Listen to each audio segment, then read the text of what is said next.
Screwtape Letters, Part 2. My dear Wormwood, I note with grave displeasure that your patient has become a Christian. Do not indulge the hope that you will escape the usual penalties. Indeed, in your better moments, I trust you would hardly even wish to do so. In the meantime, we must make the best of the situation. There is no need to despair. Hundreds of these adult converts have been reclaimed after a brief sojourn in the enemy's camp, and are now with us. All the habits of the patient, both mental and bodily, are still in our favour. One of our great allies at present is the Church itself. Do not misunderstand me. I do not mean the Church as we see her spread out through all time and space and rooted in eternity, terrible as an army with banners. That, I confess, is a spectacle which makes our boldest tempters uneasy. But fortunately, it is quite invisible to these humans. All your patient sees is the half-finished, sham, Gothic erection on the new building estate.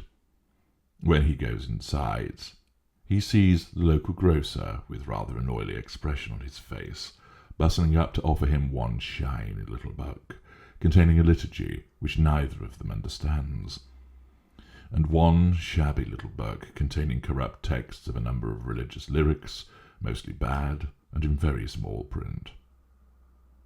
When he gets to his pew and looks around him, he sees just the selection of his neighbours whom he has hitherto avoided.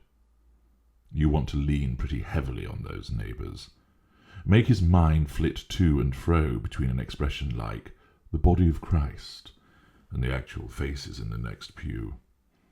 It matters very little, of course, what kind of people that next pew really contains. You may know one of them to be a great warrior on the enemy's side. No matter. Your patient, thanks to our Father below, is a fool. Provided that any of those neighbours sing out of tune, or have boots that squeak, or double chins, or odd clothes, the patient will quite easily believe that their religion must therefore be somehow ridiculous. At his present stage, you see, he has an idea of Christians in his mind, which he supposes to be spiritual, but which, in fact, is largely pictorial. His mind is full of togas and sandals and armour and bare legs, and the mere fact that the other people in church wear modern clothes is a real, though of course an unconscious, difficulty to him. Never let it come to the surface. Never let him ask what he expected them to look like.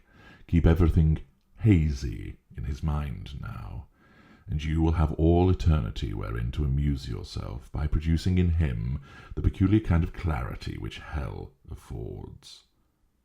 Work hard, then, on the disappointment or anticlimax which is certainly coming to the patient during his first few weeks as a churchman. The enemy allows this disappointment to occur on the threshold of every human endeavour.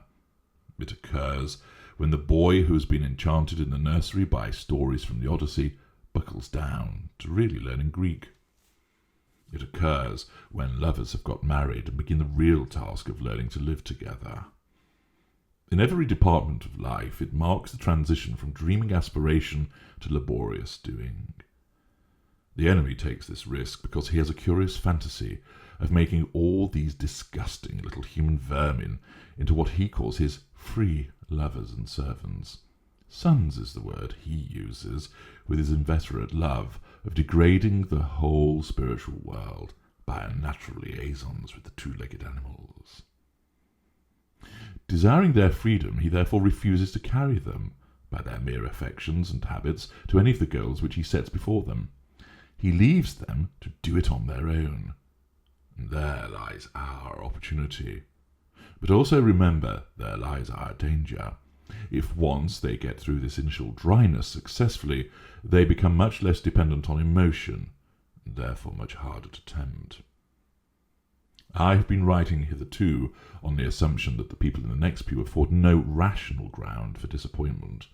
Of course, if they do, if the patient knows that the woman with the absurd hat is a fanatical bridge player, or the man with squeaky boots a miser and an extortioner, then your task is so much the easier.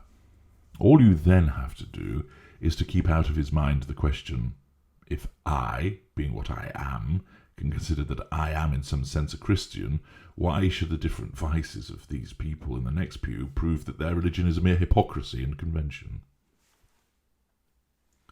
You may ask whether it is possible to keep such an obvious thought from occurring even to a human mind.